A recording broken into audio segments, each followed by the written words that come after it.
la nueva normalidad. Pero yo te restauraré y sanaré tus heridas, afirma el Señor, porque te han llamado la desechada, la pobre Sión, la que a nadie le importa. Jeremías capítulo 30, versículo 17. Algunas cosas nos suceden y jamás nos recuperamos porque interrumpen la normalidad de nuestra existencia. Así es la vida. La naturaleza humana tiende a intentar reconstruir los caminos antiguos y retomarlos allí donde se interrumpió lo que hacíamos. Si fuéramos sabios, no seguiríamos intentando volver al pasado, porque de todos modos no podemos. Tenemos que olvidar lo viejo y aceptar la nueva normalidad.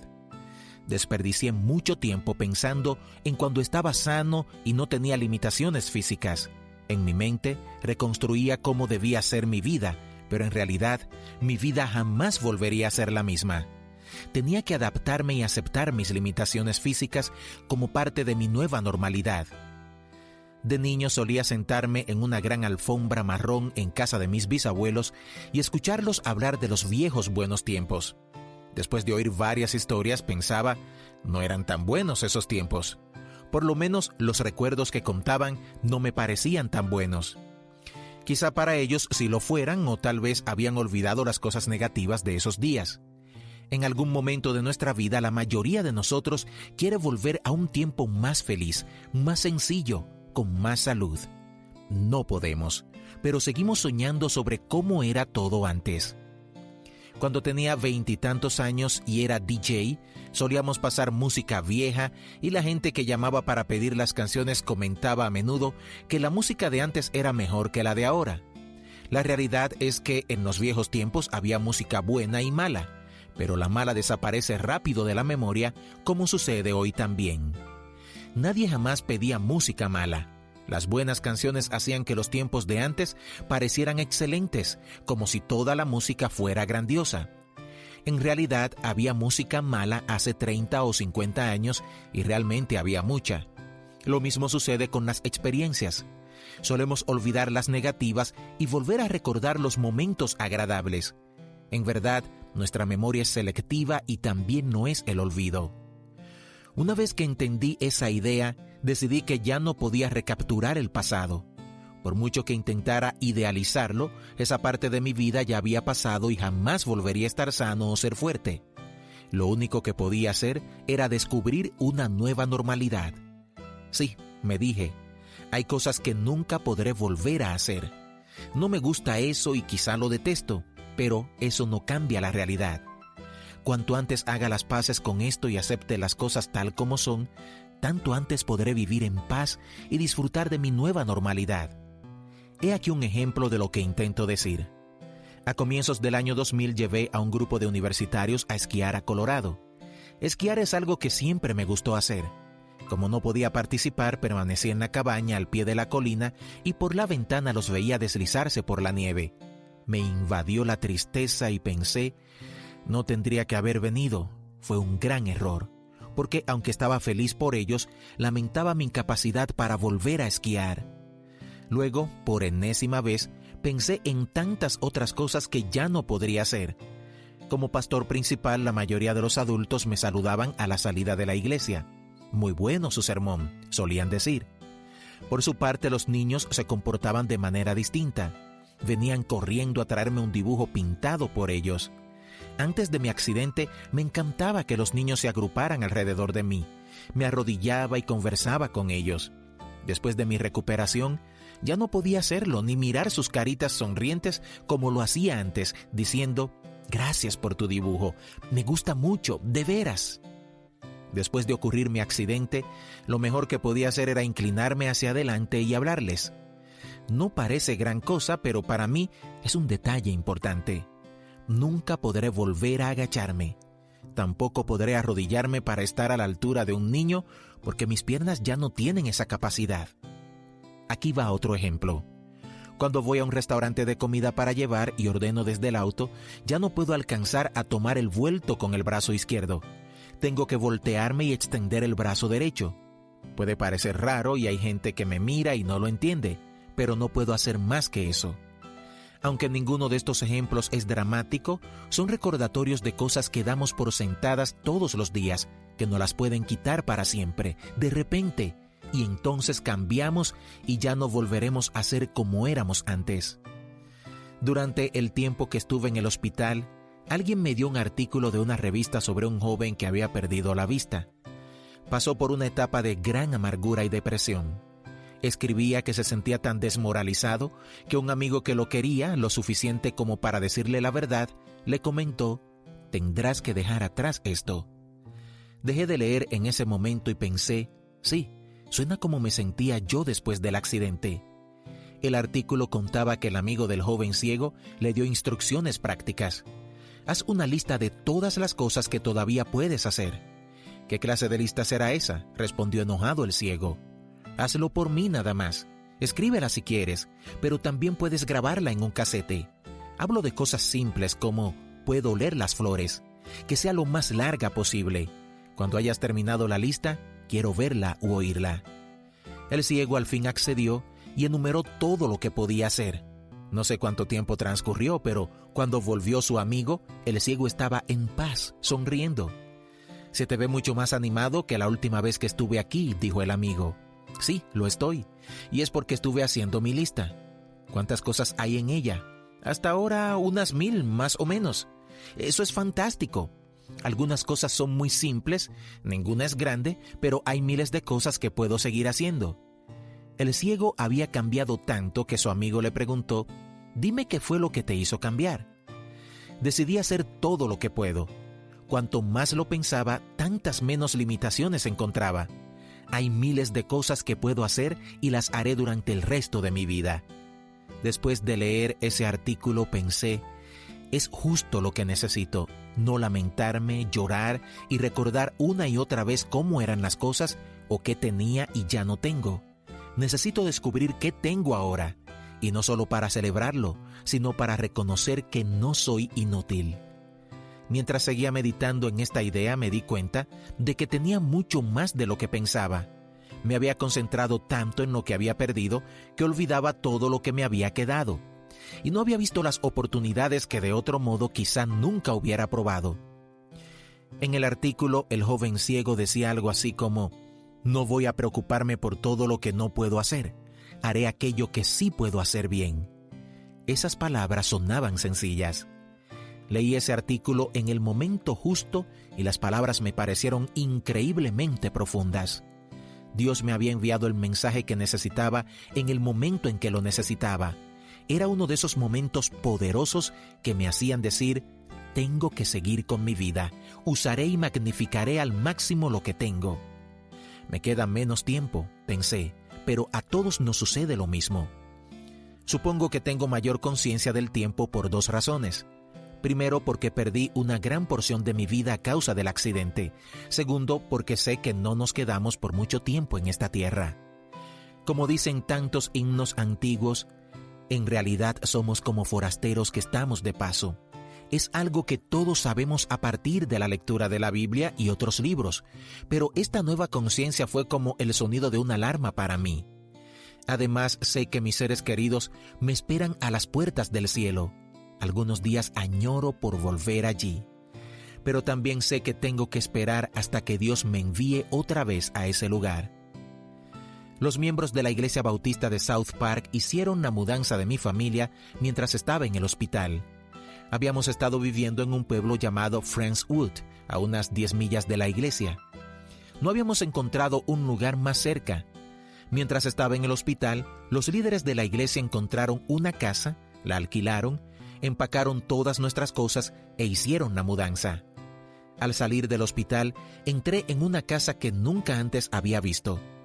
Después de que se retirara la ambulancia y me pasaran de la camilla a la cama ortopédica en la sala, miré por primera vez lo que sería mi nuevo hogar.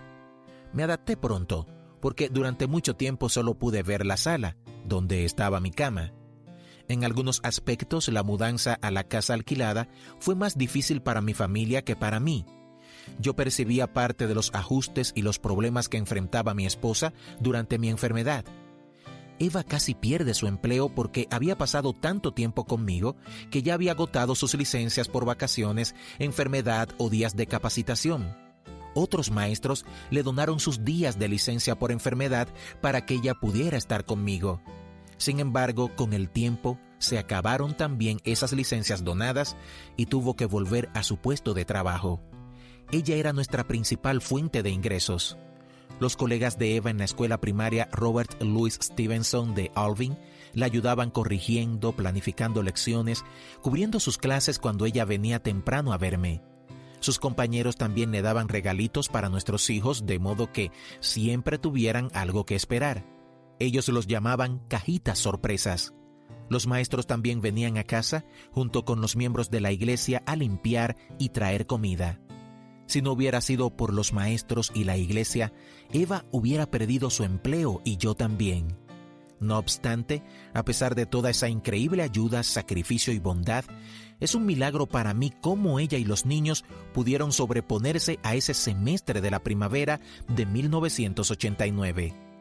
Una vez cuando Eva preguntó por mi pronóstico a largo plazo, la enfermera le dijo: «Querida, no hace falta que sepas todo eso. Solo eres una esposa». Para esa enfermera quizá fuera solo una esposa, pero Eva se hizo cargo y se desempeñó como padre y madre después del accidente.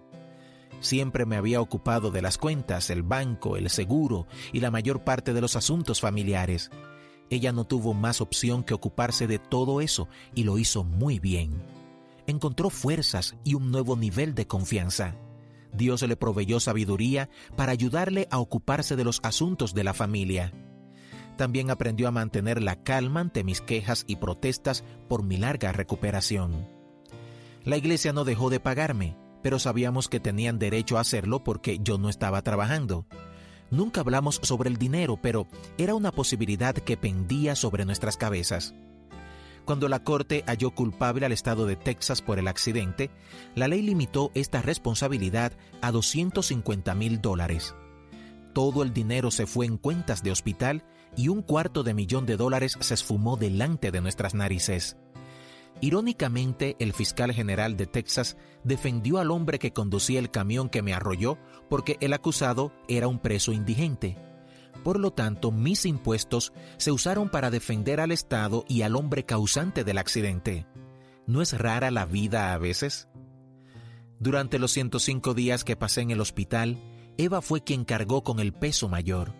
No solo tuvo que hacerse cargo de todo en casa, sino que además se levantaba a las 6 de la mañana todos los días, hacía lo que podía por arreglar y ordenar, y luego salía corriendo hacia la escuela. Apenas salía del trabajo, venía a verme y se quedaba a mi lado hasta las 10:30 de la noche. Día tras día la misma rutina estresante. Una de las experiencias más difíciles para ella fue la de comprar una camioneta para reemplazar el auto destrozado. Para entonces yo ya estaba en casa y podía caminar con el marco de Ilizarov todavía puesto en mi pierna. Esto significaba que si quería ir a alguna parte, necesitaba que me transportaran en camioneta. No teníamos idea de cuánto tiempo pasaría antes de que pudiera sentarme en un auto común. Eva no había comprado un auto en su vida, pero no se quejó. Fue a ver un concesionario, probó una camioneta, eligió una y la trajo a casa. «Aquí está nuestra camioneta», dijo. Me sentí muy orgulloso de ella y muy agradecido también. Aprendí a conducir de nuevo en esa camioneta. Un día, cuando la familia la lavaba, salí con el Ilizarov puesto todavía. Mientras caminaba alrededor del vehículo, vi que la puerta del lado del conductor estaba abierta. Calculé que sería un poco difícil, pero yo y mis 15 kilogramos de acero inoxidable podríamos entrar tras el volante. Cuando nadie me veía, subí y me ubiqué en el asiento y encendí el motor. Todos quedaron estupefactos. Eva vino y me preguntó: «¿Qué estás haciendo?». «Voy de paseo», le dije sonriendo. «Es que no puedes», balbuceó sin poder creerlo. Sin embargo, algo me decía que aunque no había conducido durante casi un año y a pesar de haber prácticamente muerto en un accidente la última vez que lo hice, era ahora o nunca. Retrocedí con lentitud y conduje alrededor de la manzana. No fue un paseo largo, pero marcó un hito más en mi recuperación. Todavía me desagradan los camiones de 18 ruedas y los puentes de 2 carriles, pero hasta ahora me las arreglo para llegar a donde quiero ir. Por supuesto, a Eva le tocaba hacer todas mis citas y ver que llegara al consultorio del médico 2 veces a la semana. Y debo agregar que yo no era el paciente más fácil de cuidar. En realidad, era difícil. A medida que mejoraba mi salud, me ponía cada vez más seco y exigente, aunque no me daba cuenta, y a Eva le causaba mucho trabajo intentar agradarme, aunque lo hacía muy bien. El hecho es que era muy infeliz. Muchos de mis problemas se originaban en esa sensación de inutilidad que me acompañaba todo el tiempo. No podía siquiera buscarme un vaso de agua, y aunque hubiera podido servírmelo, no podía beberlo sin ayuda. Hasta las tareas más simples me hacían sentir inútil. Eva muchas veces tuvo que tomar decisiones sin poder consultarme. Hacía lo mejor que podía. A veces cuando me contaba lo que había hecho, enseguida le decía lo que habría hecho en su lugar. Casi al instante me daba cuenta de que había herido sus sentimientos, pero ya las palabras habían sido dichas. Me recordaba a mí mismo y a ella también: lo lamento, estás haciendo todo lo que puedes.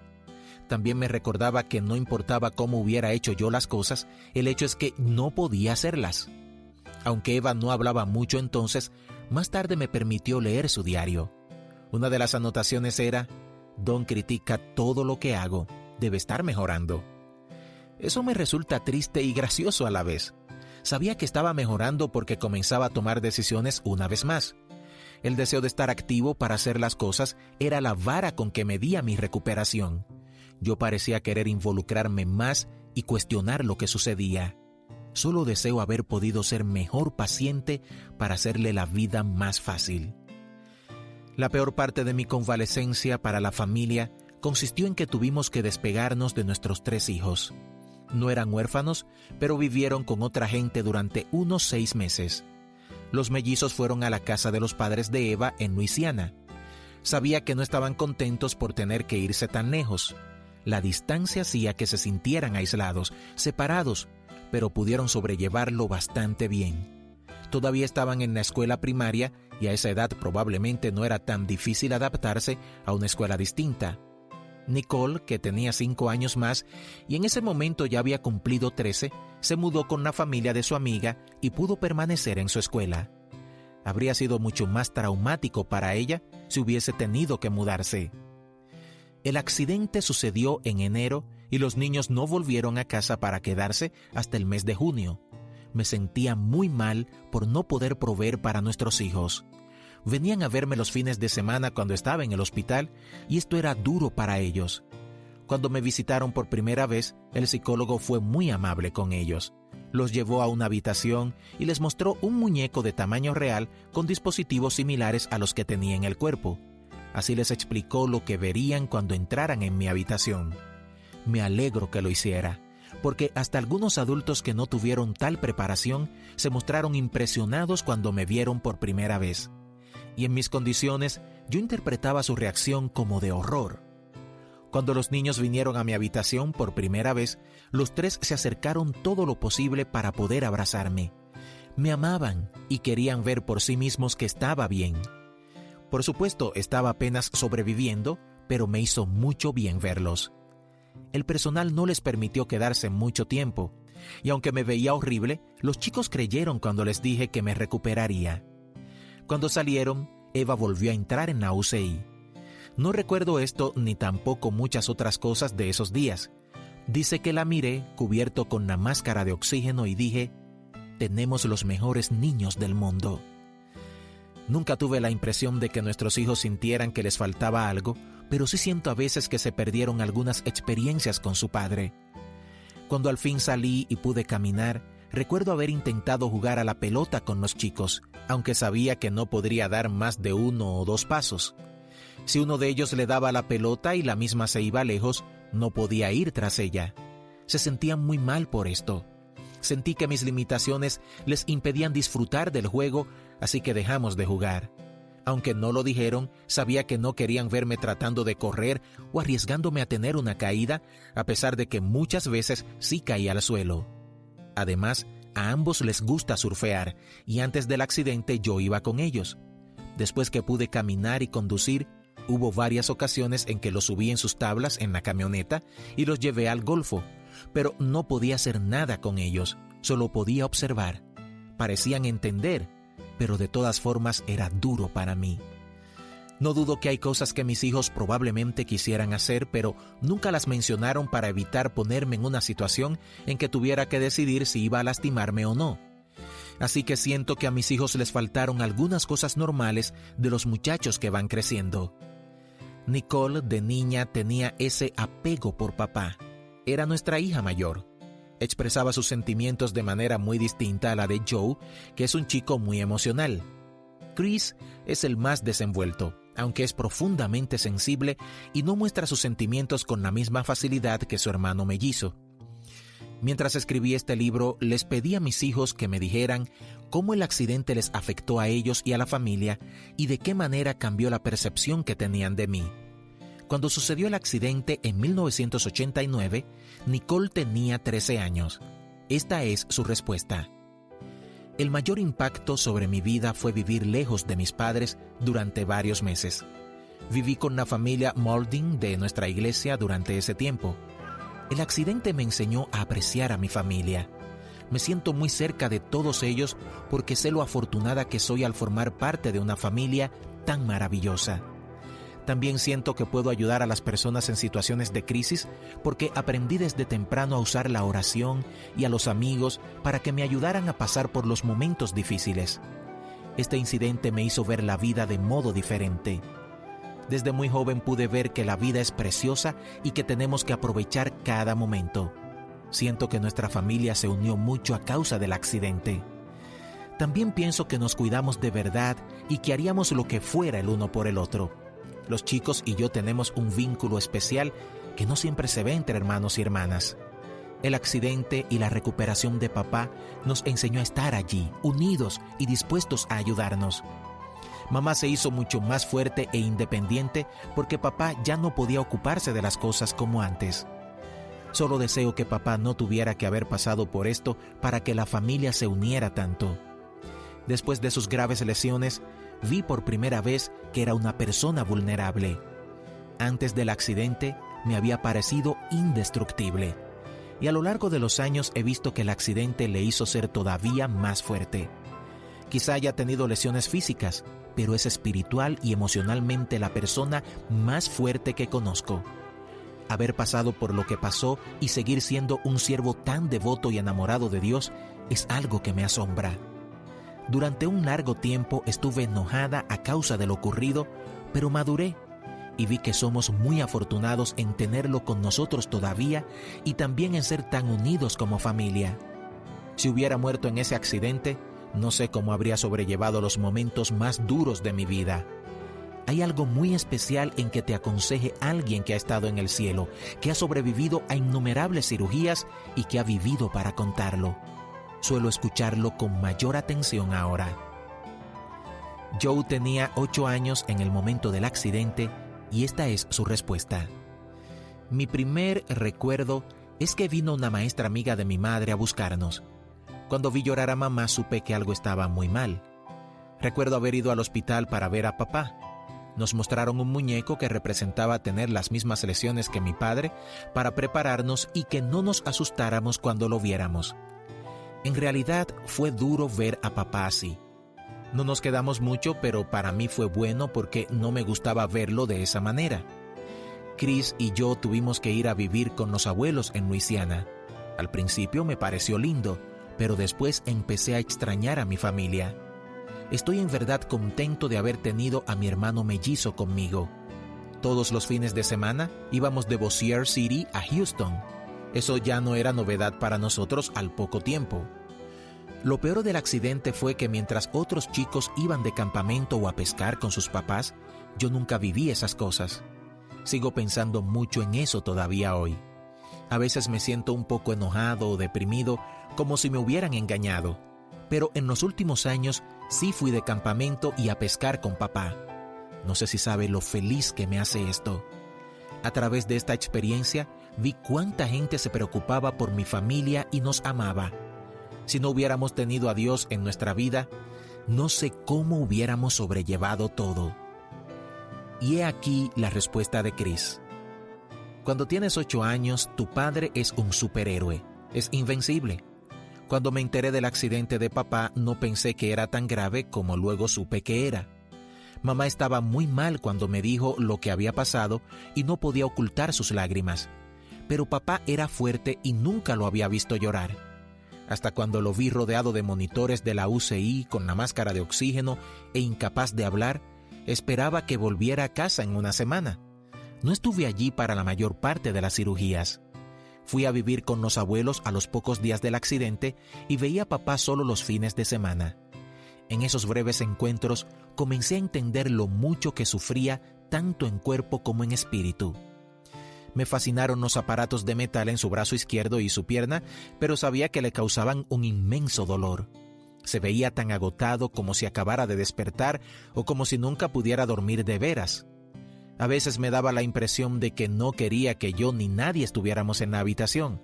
Aunque entendía poco lo que era la depresión, sabía que la estaba padeciendo. Lo primero que hacía cada vez que lo visitaba era acercarme despacio y abrazarlo con mucha suavidad. Por primera vez en mi vida me parecía frágil. Cuando volví a casa del hospital, continué con la misma rutina: volver de la escuela y abrazar a papá. Esto era tanto para consolarme como para reconfortarlo. Espero que haya servido.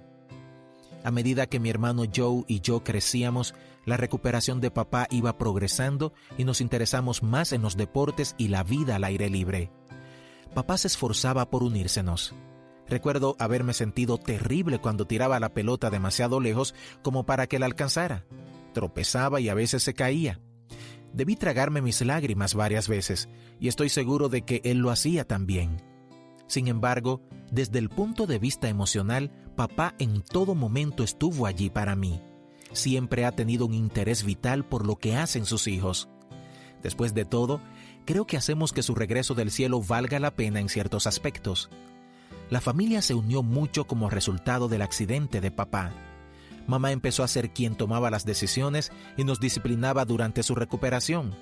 Yo hice todo lo posible por ser el hombre de la casa. En realidad, a veces era un fastidioso, pero luego maduré. Aprendí a apoyarme en los demás, así como ellos se apoyaban en mí. Nicole intentaba ser como una madre para Joe y para mí. Papá sufrió de depresión durante años después del accidente y todavía hasta cierto punto le afecta. Quizá la tuviera desde antes de la tragedia, pero si es así, nunca me di cuenta. Él es muy independiente y casi nunca permite que su familia pueda entrar a sus rincones más oscuros. Creo que yo soy igual. Esta es la respuesta de Eva a cómo cambió su percepción de mí. Me sorprendió mucho la falta de determinación de Don durante los primeros días después del accidente. Siempre había sido un luchador, alguien que buscaba de continuo superarse y lograr que los demás se superaran. Cuando no intentaba respirar, era casi como si no lo conociera. La depresión tenía también un nuevo aspecto. Aprendí a reconocer las señales de que habría malos momentos. Es más difícil cuando el dolor es más agudo, porque él no dormía y se tensaba cada vez más. A lo largo de los años aprendí que si dejo a Don tranquilo, a la larga puede equilibrarse mejor. Cuando quería decirle algo que tenía que saber, pero que no le gustaría, me mordía la lengua, aunque en varias ocasiones no lo logré. Hoy no pienso en él como en alguien discapacitado, aunque sé que lo es y siempre lo será. Don avanza a tal paso que me cuesta recordar su dolor y limitaciones. Mi esposo es en verdad alguien notable. Es posible que mis hijos tuvieran más confianza que yo en mi recuperación. Nunca me vieron en terapia agonizando o vomitando porque me sentía muy mal, ni me vieron cuando intentaba levantarme demasiado rápido. En lo posible intentábamos aislarlos. Eva sí me vio en mis peores momentos, pero protegió a los niños todo lo posible. Aunque no lo admitan, es probable que hayan sentido una falta de papá en cierto momento de su vida, en especial los mellizos. Debido a que tenían 8 años, no pude estar allí en un momento importante de su desarrollo para ayudarles a aprender cosas como jugar en equipo o ir de campamento. Al mirar en retrospectiva, creo que el accidente afectó más que a nadie a mis padres.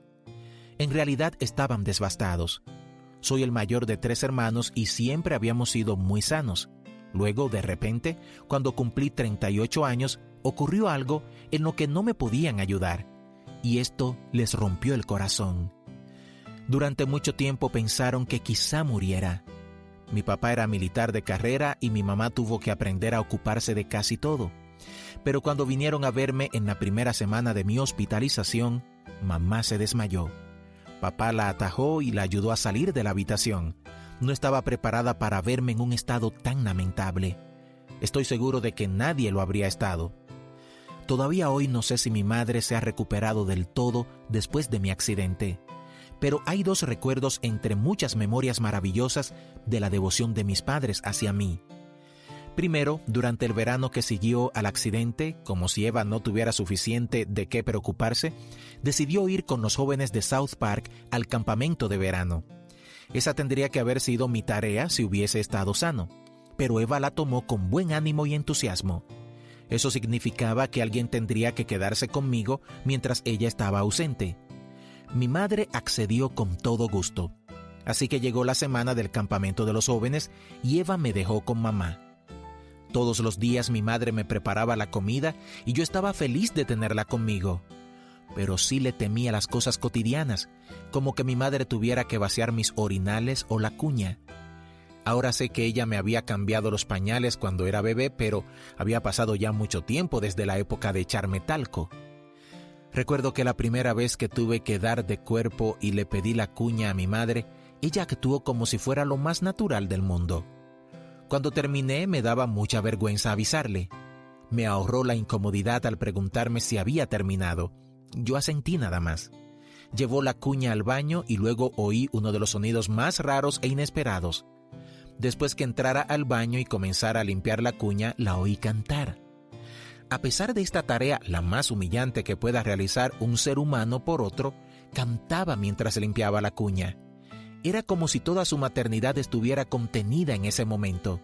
Estaba haciendo otra vez por su hijo algo que él no podía hacer por sí mismo y se sentía feliz y plena.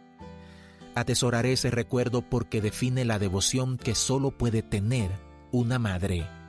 Segundo, recuerdo un momento a solas con mi padre igual de potente y dramático. Un día, después de otro viaje de más de 400 kilómetros para verme durante unas pocas horas en St. Luke, mi padre se preparaba para un viaje de regreso a Bossier City. Por alguna razón que no recuerdo, mamá había salido de la habitación. A solas, papá se acercó a mi cama y tomó mi mano derecha, mi único miembro sano, en su mano de anciano.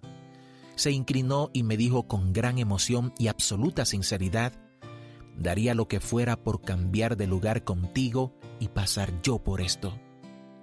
Ese es mi papá, y más que en cualquier otro momento, supe cuánto me amaba. Mi médico me ha dicho muchas veces: todo lo que hicimos fue lo mejor que pudimos hacer. No cuentes con que podrás vivir una vida larga y productiva. A causa de la artritis y muchas otras complicaciones que vendrán, tendrás una batalla cada vez más dura para poder mantener la movilidad que tienes hoy. Sabía de qué hablaba. Han pasado 15 años desde el accidente. Ya siento que hay señales de artritis. Los cambios de tiempo me afectan. Me canso más pronto.